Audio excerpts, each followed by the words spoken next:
யானவரையுமே நாங்கள் வரவேற்கிறோம். அப்போ புதிய நாளுக்காய் மக்கள் நாங்கள் நன்றி செலுத்துகிறோம். 1 சாமுவேல் 1வது அதிகாரம். கிறிஸ்துக்குள் பிரியமானவர்களே, அன்னாளை குறித்து பார்க்கலாம். அன்னாள் கணவனால் மிகவும் சிநேகிக்கப்பட்ட ஒரு ஸ்திரீயாக காணப்படுகிறாள். அவள் கணவன் அவளுக்கு எல்லாவற்றிலும் இரட்டிப்பான பங்கை கொடுப்பாரோ, ஆனால் கர்த்தர் அவர் கற்பத்தை அடைத்திருந்தாராம். கர்த்தர் அவள் கற்பத்தை அடைத்தபடினாலே அவளுடைய சக்கலத்தை அவள் துக்கப்படும்படியாக அவளை மிகவும் விசனப்படுத்துவாளாம். அன்னாள் கணவனால் மிகவும் நேசிக்கப்பட்ட ஒருத்தி தான். அவளுக்கு உலக பிரகாரமாக எல்லாமே அவளுக்கு கிடைத்தது. அதே அடுத்த பகுதி கர்த்தராலே கற்பம் அடைக்கப்பட்ட ஒரு ஸ்திரீயாக ஏளன பேச்சுகளும் துக்கப்படுமான சூழ்நிலையும் வசனப்படுகிற ஒரு ஸ்திரீயாக காணப்படுகிறாள்.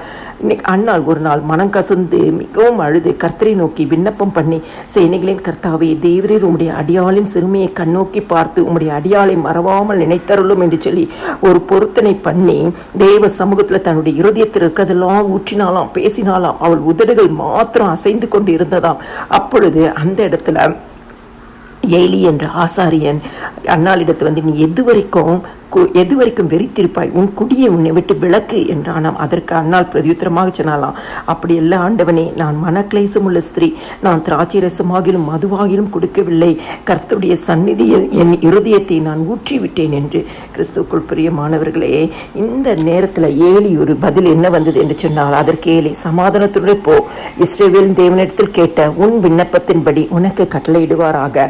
இன்னைக்கு இந்த வார்த்தை கேட்கிற யாராக இருந்தாலும், ஒருவேளை நீங்க ஒருவேளை மனக்லேசம் உள்ளவர்களாய், மனதளவில் பாதிக்கப்பட்டவர்களாய், விசனமான வார்த்தைகளை கேட்டுக்கொண்டவர்களாய், துக்கப்படும்படியான சூழ்நிலைகளை கடந்து வருகிறவர்களாய், மனம் அடிவு உண்டாக்குற சூழ்நிலை கடந்து வருகிறீர்கள் என்று சொன்னால், மனம் கசந்து அழுது கொண்டு இருக்கிறீர்கள் என்று சொன்னால், தேவ சமூகத்தில் விண்ணப்பம் பண்ணி கொண்டு இருக்கிறீர்கள் என்று சொன்னால், இன்னைக்கு ஆண்டவர் உங்களுக்கு சொல்றாரு, நீங்க எந்த காரியத்திற்காக ஜெபித்து கொண்டு இருக்கிறீங்களோ, இன்னைக்கு நீங்க சமாதானத்தோட போங்க. இந்த வசனத்தை கேட்கிற உங்களுக்கு இஸ்ரவேலின் தேவனாகிய கர்த்தர் நீங்க கேட்ட உங்க விண்ணப்பத்தின்படியே உங்களுக்கு கட்டளையிடுவார். அதே 1வது அதிகாரம் 27வது வசனம் அன்னாள் சொல்றாங்க, நான் கர்த்தரிடத்தில் கேட்ட என் விண்ணப்பத்தின்படியே எனக்கு கட்டளையிட்டார்.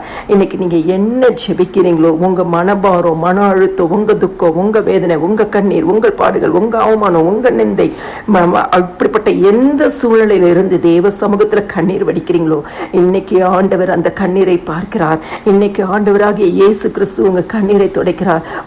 உங்க விண்ணப்பத்தின்படியே உங்களுக்கு கட்டளை இடுவார். நீங்க கர்த்தருக்கு நன்றி சொல்லும்படியாய் நீங்க சொல்லலாம், நான் கர்த்தரிடத்தில் கேட்ட என் விண்ணப்பத்தின்படியே எனக்கு கட்டளை இட்டார் என்று சொல்லி ஆண்டவருக்கு நன்றி சொல்லுங்க.